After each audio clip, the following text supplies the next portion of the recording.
we this morning, we have an interesting lesson. At least I think it's an interesting lesson.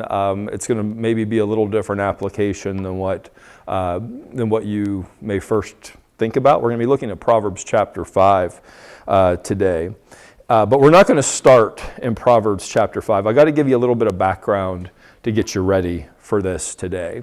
And as I was going through the preparation, one of the stories we're going to look at is we're going to go to the book Song of Songs, which we don't, at least in my experience, we don't look at that book very frequently. Maybe look at it around Valentine's Day or whatever. But we don't get in there very often. But what I wanted to remind you of is that when we're looking at Proverbs was written by King Solomon. Solomon actually wrote 3 books of the Bible. He wrote Proverbs, he wrote Ecclesiastes, and he wrote Song of Songs. In your Bible, it may be Song of Solomon, whatever. But you have these things. And we regard Solomon is one of the wisest men to ever live. And so we shouldn't be surprised when we read anything that he wrote that there is some wisdom in it. All right. Now, if you open your book to, or you open your Bible to Song of Songs, you're going to see, especially if you have headers, that it's a conversation between a man and a woman. It's going back and forth. And in this particular portion, the man is talking, and he gives this example. And it can be easy to pass over, but I want to take a little time and camp on this as we get started this morning. So if you have your Bible available, turn with me to Song of Songs, chapter 2, verse 15. 2:15. And it reads, "Catch for us the foxes, the little foxes that ruin the vineyards, our vineyards that are in bloom."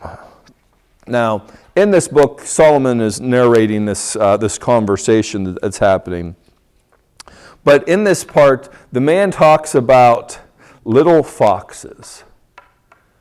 What on earth are little foxes? Now, so I see some new faces here this morning, and I know some of you haven't been with me a long time. How many of you have heard, like, my one and only hunting story? Have any of you heard that? The one where I set my pants on fire? That's the punchline to it, okay? You haven't? I haven't told you that story? All right.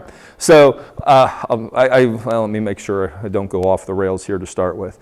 But whenever I was young, my old man was, my dad gets so excited about hunting. He every year, like, he loses sleep because he's going to go out, he's going to find a 20-point buck. Like, he has these things, he's so excited for this.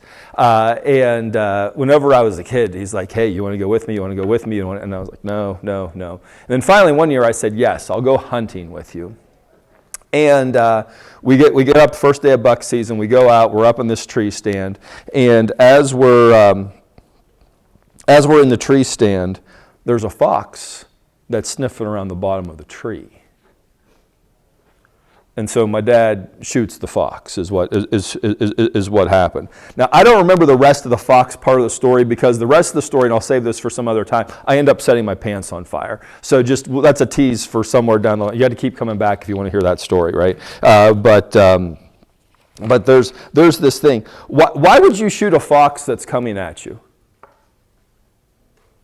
Why would you shoot a fox that's sniffing around the bottom of the tree that you're in? Why would you, isn't it obvious? This is the interactive part of the lesson. Rabies, okay, all right. There's some safety issue, right? So why would you be concerned about little foxes in your vineyard? Why would you be concerned about little foxes in your garden? They're going to ruin it. They're going to ruin it. I think the simple answer is that even little foxes can do a lot of damage. They can do a lot of damage. So we start out this morning with this idea, and I'm going to put it on the board for right now.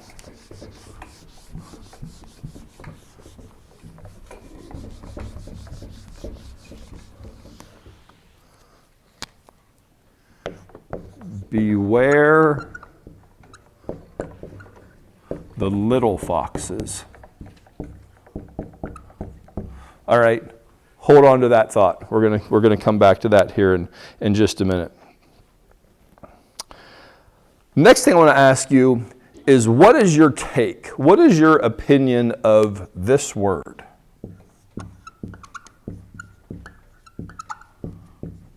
Compromise.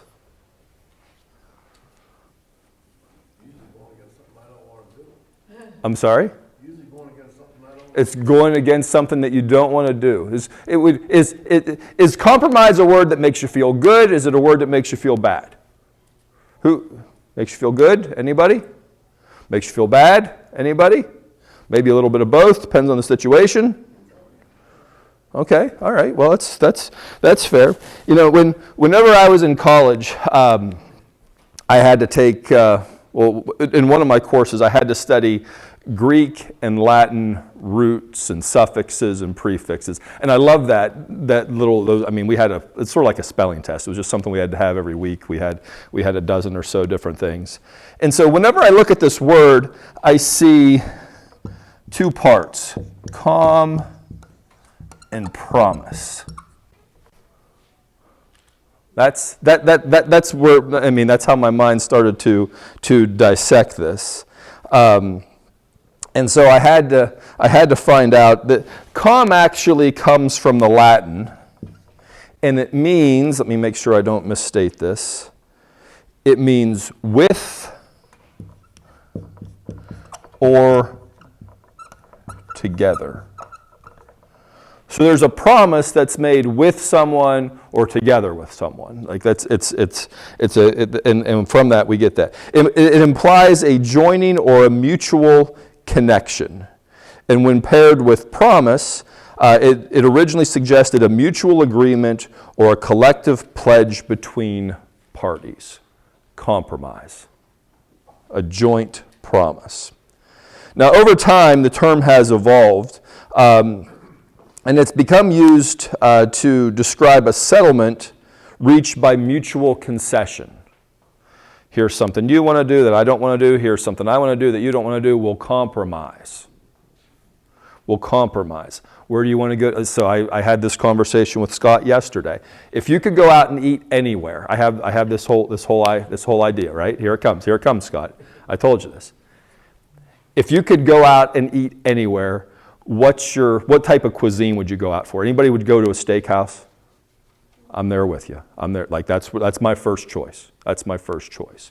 Now, some people say, hey, I want to go out for Chinese. Anybody? There's a few. Mexican. Like, what are some of the other? Seafood. So, like, oh, if you want to go out for seafood. So I have this idea that everybody has their number one cuisine choice, but if we don't agree, everybody has the same second cuisine choice, and that's Italian. Okay, that's the fallback. You want to go out and you want to get Thai food. I want to go to the steakhouse. Italian? Yeah, now we're on the same page, right? And we go, right? It was a compromise. It was a joint agreement. Wasn't my first choice, but it'll do. Right? That's how I look at it. But compromise today is essentially a joint promise where each group gives up something to find common ground. Now it can still be positive, but by and large, you're settling for something less. You're settling for something less. Now, how would you feel when you log into whatever you log into some website on your computer and it says, oh, just a heads up, there was a data leak, your password may have been compromised. How do you feel at that point? Is that a good feeling? No. Compromise maybe not so good. Not so good there. What if, for those of you that'll go across the bridge, what if you heard that the integrity of the bridge has been compromised? You want to go driving over that bridge? Like, there's a lot of things here, right? There are many times When we find something that's compromised, it means that it's not good. It's not good. And when it comes to matters of integrity, or if it comes to matters of faith, compromise should take on a negative tone to us. It implies diluting or betraying one's original commitment or promise. It's something less. So now I tell you all that. So I want you to have beware the foxes. I want you to be thinking about compromise, right? Now you are prepared to read Proverbs chapter 5. All right, so we're going to go to Proverbs chapter 5. Now, before I get into this, I'm going to be reading from the Message in the New Living Translation today. All right, so number 1 we have up here is beware the foxes. Number 2, compromise. The next thing I want to do before we read it, do you have a header in your text? What? Okay, what now? So Kathy, you have warning against adultery. And you have NIV? Oh, forgot how to spell.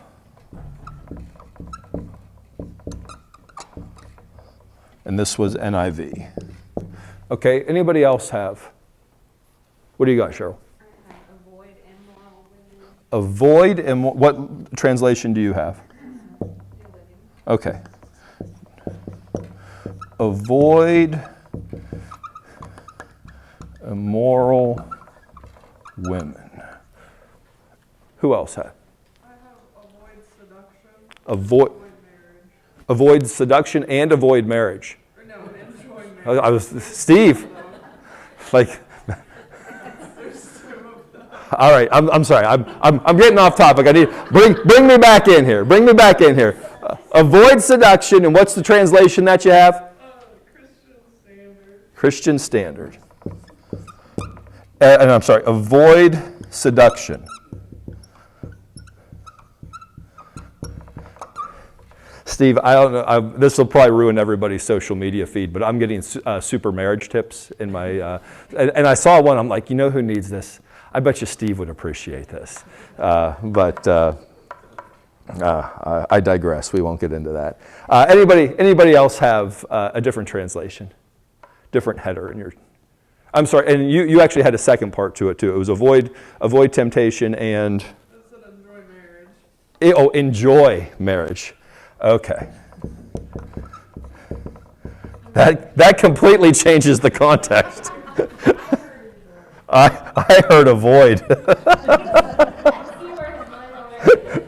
Woo! All right. Well, if you can't laugh at me, who can you laugh at, right? The Message has the header for this, and it says, nothing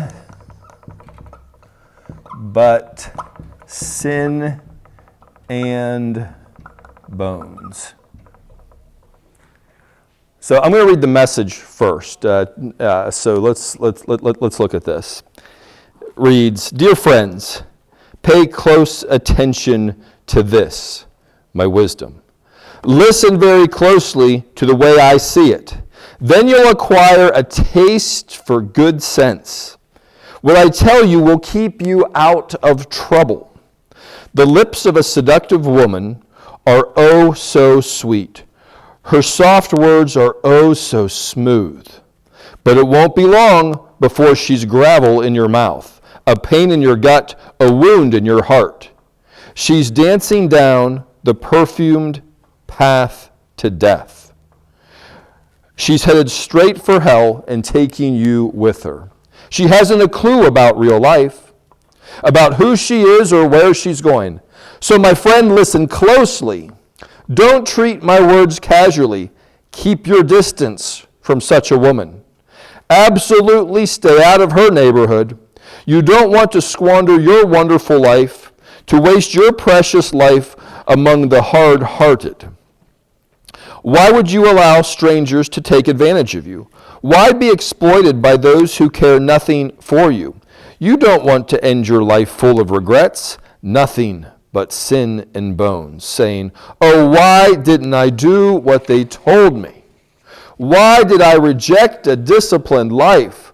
Why didn't I listen to my mentors or take my teachers seriously? My life is ruined. I haven't one blessed thing to show for my life." Do you know the saying, "Drink from your own rain barrel, draw water from your own spring-fed well"? It's true. Otherwise, you may one day come home and find your barrel empty and your well polluted. Your spring water is for you and you only, not to be passed around among strangers. Bless your fresh flowing fountain. Enjoy the wife you married as a young man, lovely as an angel, beautiful as a rose. Don't ever quit taking delight in her body. Never take her love for granted. Why would you trade enduring intimacies for cheap thrills with a prostitute, for dalliance with a promiscuous stranger? Mark well that God doesn't miss a move you make. He's aware of every step you take. The shadow of your sin will overtake you. You'll find yourself stumbling all over yourself in the dark. Death is the reward of an undisciplined life. Your foolish decisions trap you in a dead end. Let's read New Living Translation. It reads, "My son, pay attention to my wisdom. Listen carefully to my wise counsel. Then you will show discernment, and your lips will express what you've learned. For the lips of an immoral woman are as sweet as honey, and her mouth is smoother than oil. But in the end, she is as bitter as poison, as dangerous as a double-edged sword. Her feet go down to death. Her steps lead straight to the grave. For she cares nothing about the path to life. She staggers down a crooked trail and doesn't realize it.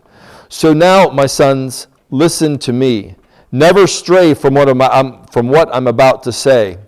Stay away from her. Don't go near the door of her house. If you do, you will lose your honor and will lose to merciless people all you have achieved. Strangers will consume your wealth, and someone else will enjoy the fruit of your labor. In the end, you will groan in anguish when disease consumes your body. You will say, "How I hated discipline! If only I had not ignored all the warnings. Oh, why didn't I listen to my teachers? Why didn't I pay attention to my instructors?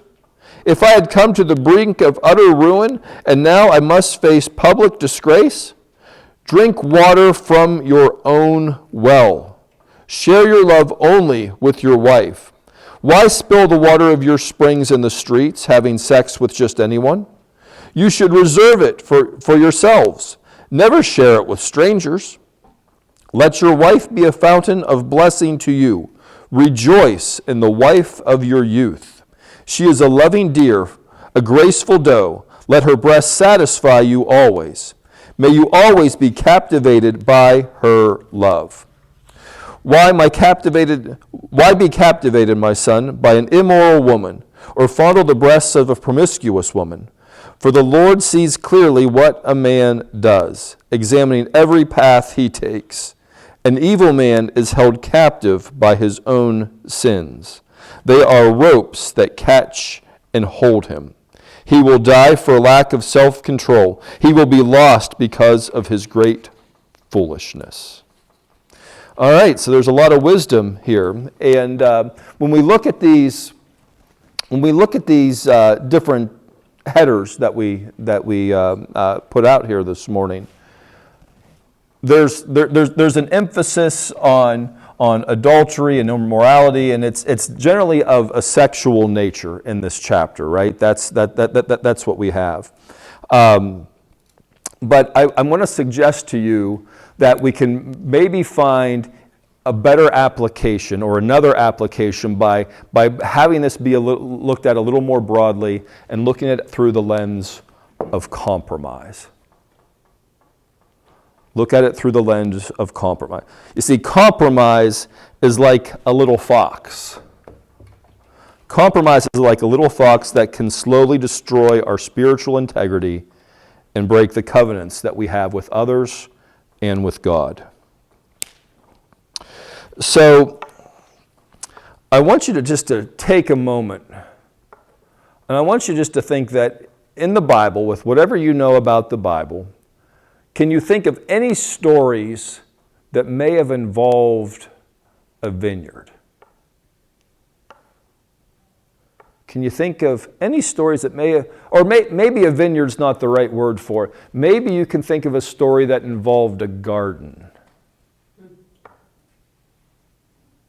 Can you think of a story that involved a garden? Yeah, it starts out there. Starts out, there's this Garden of Eden. And, if Solomon may have been able to also write, instead of beware the little foxes that spoil the vineyard, perhaps Solomon could have written, beware the serpent who spoils the garden. Beware. Beware. Now, how did this happen? When you think about the story of the Garden of Eden, we're not going to read that story this morning. I'm going to trust that you're at least somewhat familiar with it. But the story goes that God puts Adam and Eve in the garden. He says, hey, you have something special here. Take care of it. Take care of it. And he leaves them on, and the idea is that Adam and Eve are supposed to take care of the garden and make it even better, right? Let's make it even better. And one day, Eve's out doing whatever, and the serpent comes up to her, and what does the serpent start to do? Starts to talk, and he asks some questions. And for those of you that are underliners, I will just prompt you back to Proverbs chapter 5, verses 3 and 4. For the lips of an immoral woman are as sweet as honey, and her mouth is smoother than oil.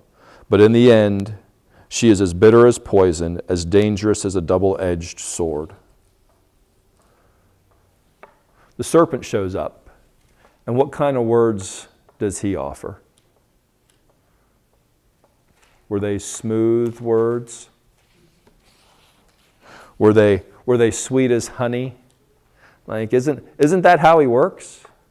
Isn't that how he works? The serpent used smooth, persuasive language to get Adam and Eve to compromise. They said, hey, let's make a new agreement. Why don't you take a bite of that apple or whatever the fruit was? And that led to the downfall of Eden, led to the downfall of mankind. I don't think that the words that the serpent used were all that dissimilar to the words that Solomon describes in Proverbs chapter 4. And his words actually encouraged Adam and Eve to compromise, which they did, right? And all the vines became spoiled. All the vines became spoiled. And so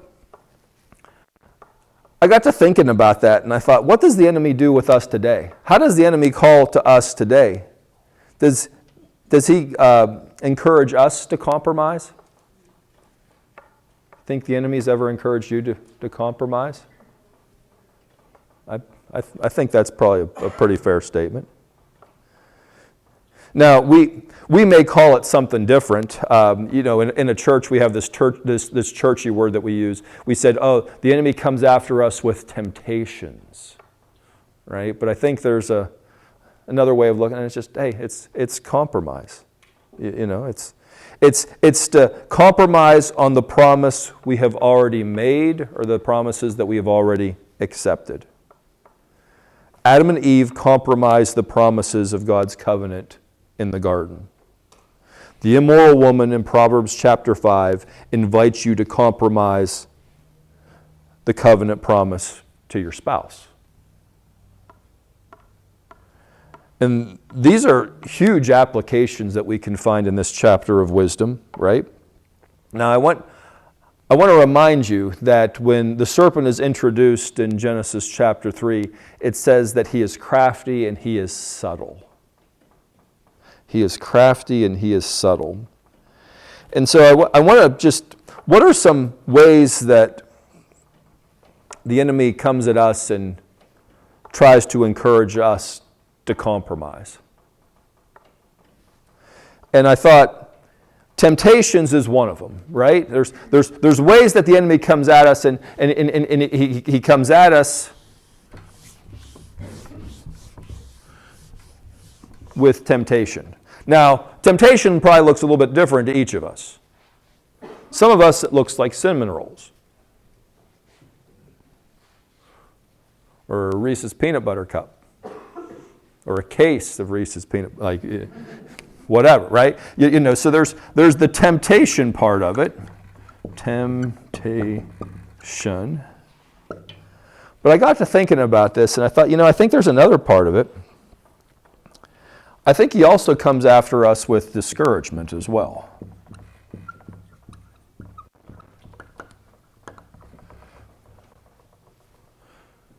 He comes after us when you say, you know what, I think I'll go to church this Sunday. I know I haven't been there for a while, but I'll go to church this Sunday. And then he starts to whisper to you, what are you going to learn if you go to church? They don't even want you there. The whole building may collapse if you walk in. Right? There's all sorts of discouragement. There's all sorts of discouragement that comes. It's questions that come to us like, who do you think you are? Why would God use somebody like you? All those things that you've done, all those things you've been, why? And these are subtle attacks that lead us to question our worth and to compromise our commitment. Now, later in Proverbs chapter 5, there's a pretty important word, and that word is discipline.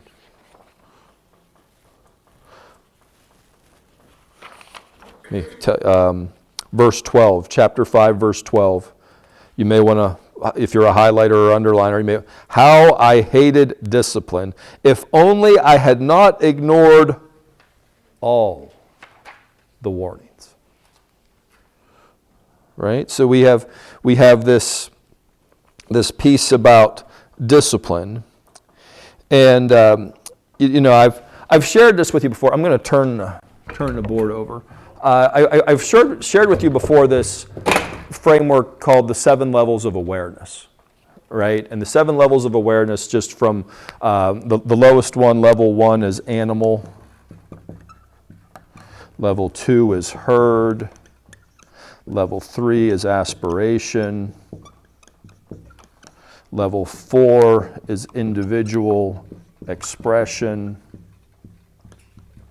Level 5 is discipline. Level 6 is experience. And level 7 is mastery. Now, this is not biblical. You're not going to find this laid out in the Bible. It's not as neat as finding the 10 Commandments by any means. But I find it to be a useful framework, especially as I think about the idea of compromise. I got to thinking about it, and I thought, when the idea of compromise comes, it's always to invite us to go down.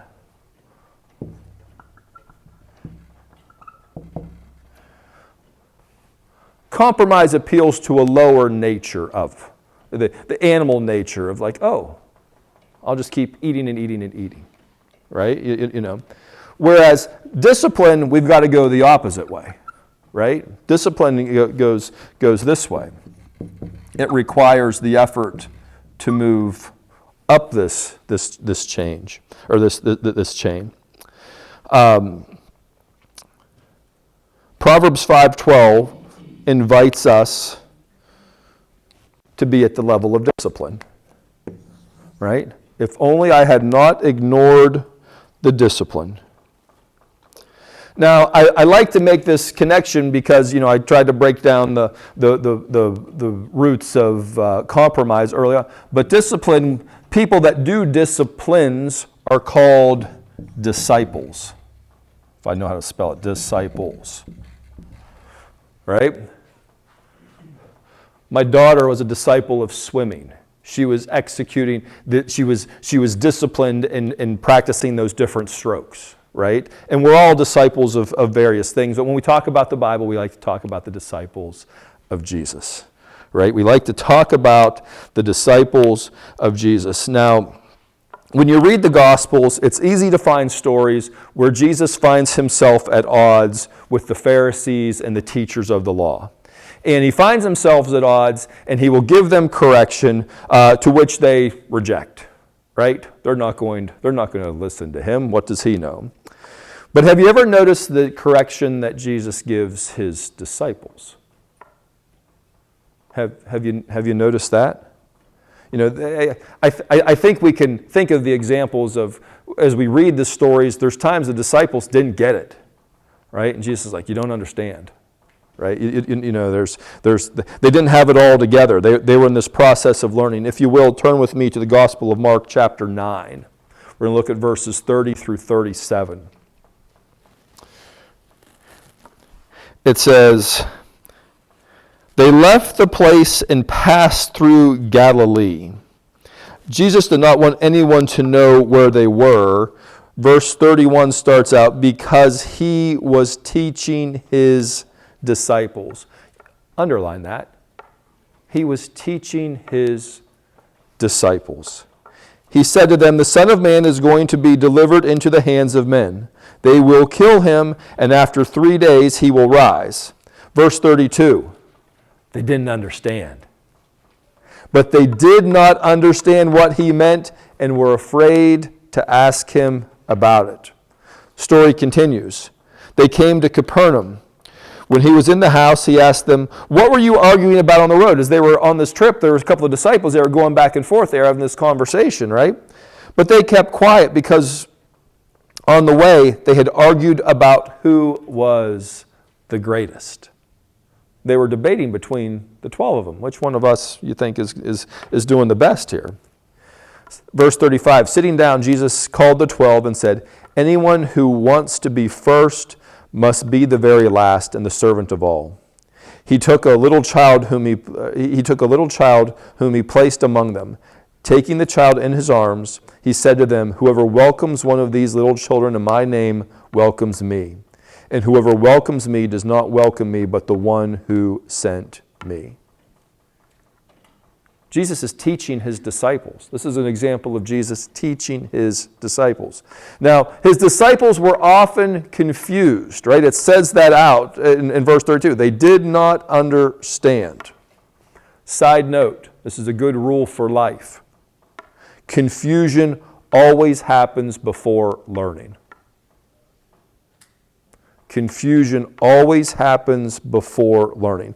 You see, if you weren't confused, it was because you already know it. You have to be confused. There's a time when you haven't figured it out, right? The confusion precedes learning. And then once you get it, right? And it brings us to a very important question we need to look at this week, which is, what is your attitude towards discipline? What is your attitude towards discipline? In Proverbs, we're instructed to embrace discipline, right?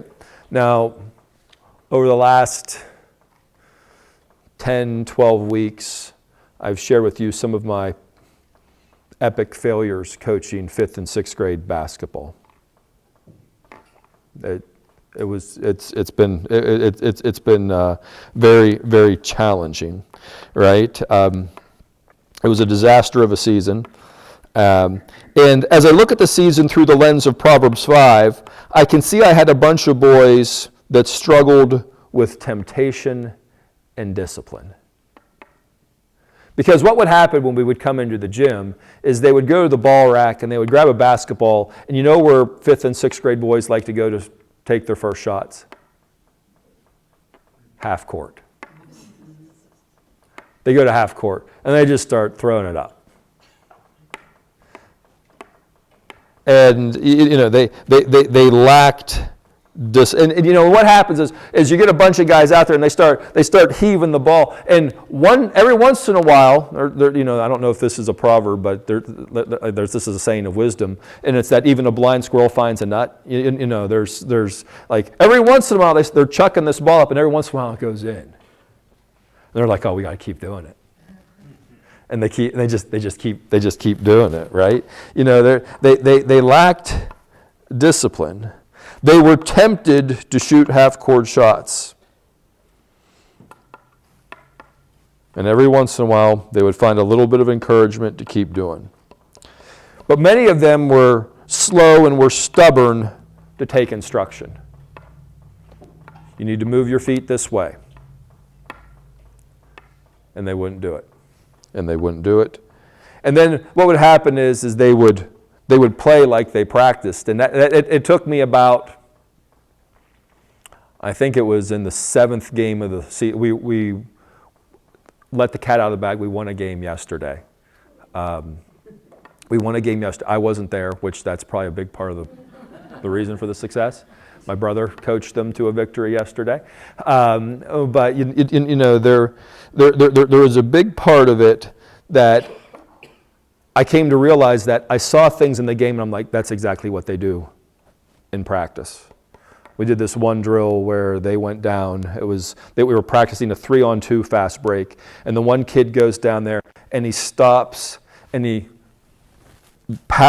sort of turns around and he passes the ball backwards over his head, and like I completely lost it. I lacked discipline there for a little bit, but like then you see them do it in the game. They play like they practice, right?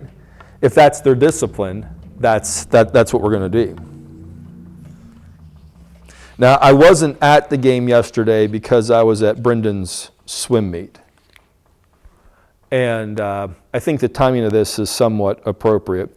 Here's a kid who practiced the discipline of swimming. And she's done it for 10 years, 12 years, number of years. 2 years off. Yeah, for a number of years.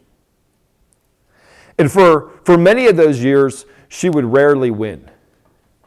You know, she'd get in the pool, swim down to the other end and back however many times you would do that, and she would rarely win. You know, there are other girls in her age group that were almost always faster than what she was. And truth be told, I'm not a very big swim fan.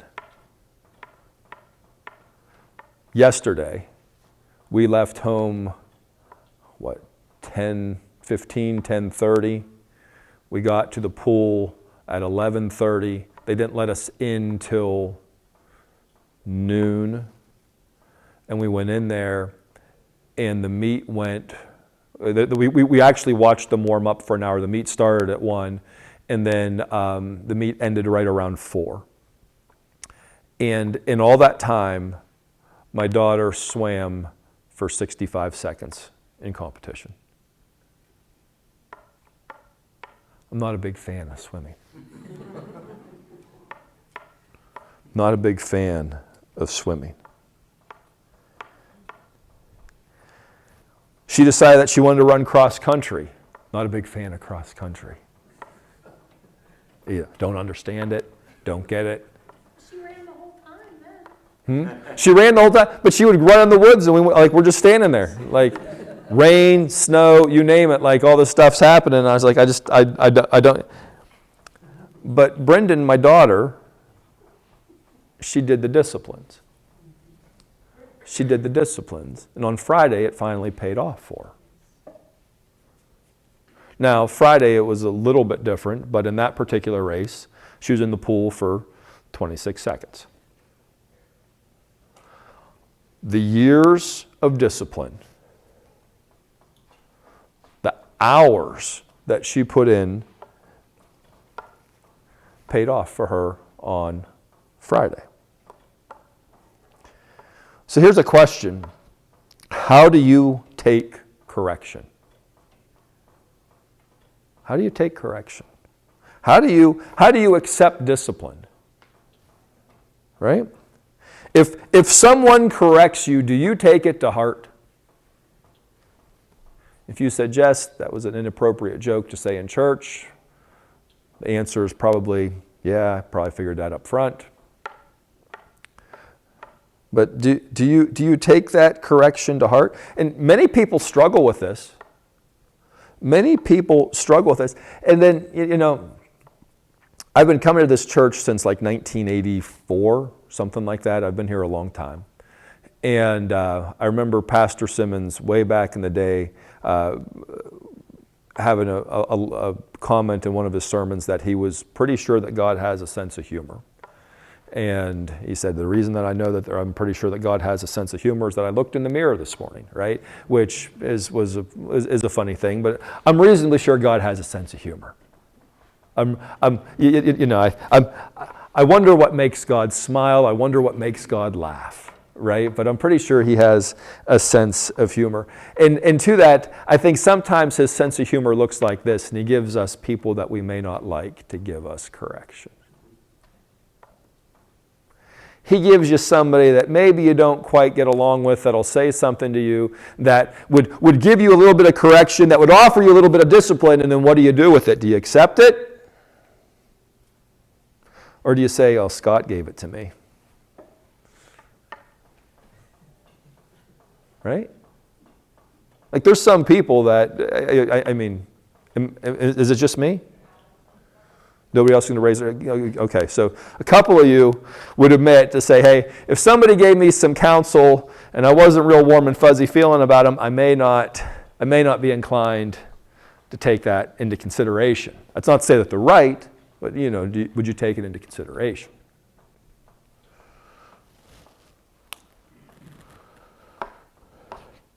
As we wrap up today, I want you to be warned of the little foxes that threaten to compromise your vines and your gardens.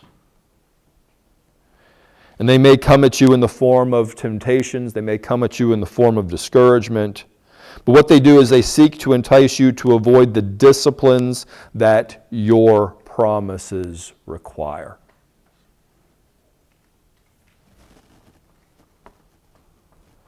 I want to encourage you this morning to accept discipline. I want to encourage you to build your character this morning. Because that'd be a wise thing, wouldn't it? Wouldn't that be a wise thing for us to be building our characters? I want to encourage you to look at areas where you may be compromising in your life today. I don't know what that looks like. You do, or you will take some time to consider that. Where are you compromising? Where are you allowing those little foxes into your life?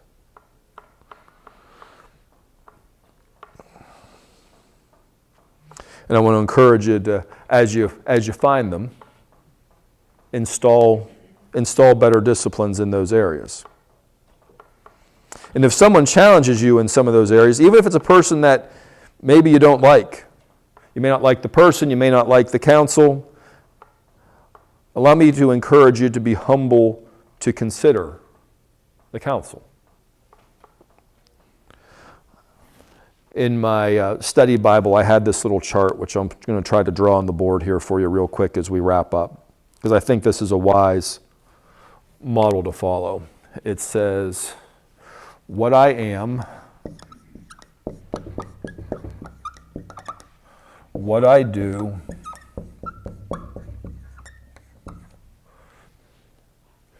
and the result.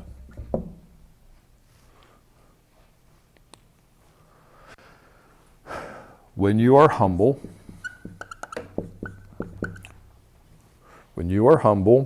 you will rely on God. And when you rely on God, you will be able to see God's power. Some of us don't see God's power because we're not looking for it. We're not relying on Him. He's doing powerful things all around us. We're oblivious to it, right? when I have vision, or whenever I understand the promises given to me, then what I do is I set goals around those promises.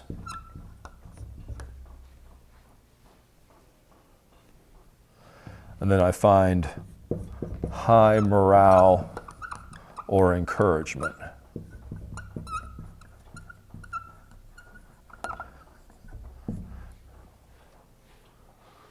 This was a side note, but did any of you set New Year's resolutions to maybe read the Bible this year? Maybe you're off track with that. You can get back on it. Get back on that. Set a goal. Say this week I want to read a chapter, whatever it turns out to be. Right? Set a goal, and as you move towards that, you will find the encouragement. And when I am disciplined,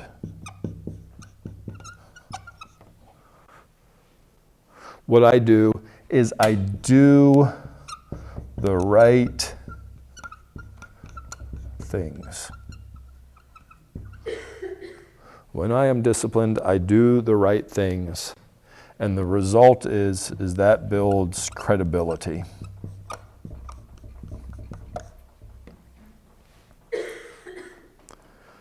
And I think this is a reasonable model to suggest that if you present yourself,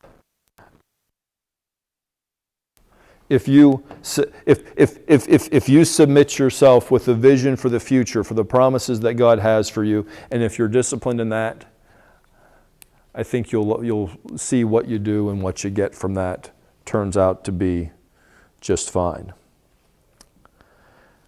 As we close today, I want to encourage you to take some time this week. I'm going to actually encourage you to set. Let's go a step further. Pull your phone out. Set an alarm for 12:30. I don't care what time. Set an alarm for some time shortly after you would get home. I'm going to say 12:30. That's about the time I'll get home. And just in the label say discernment. And take some time to pray around where can I improve my discipline? Where can I eliminate those foxes? Where am I compromising? Ask God to reveal those things to you. And seek that with a sincere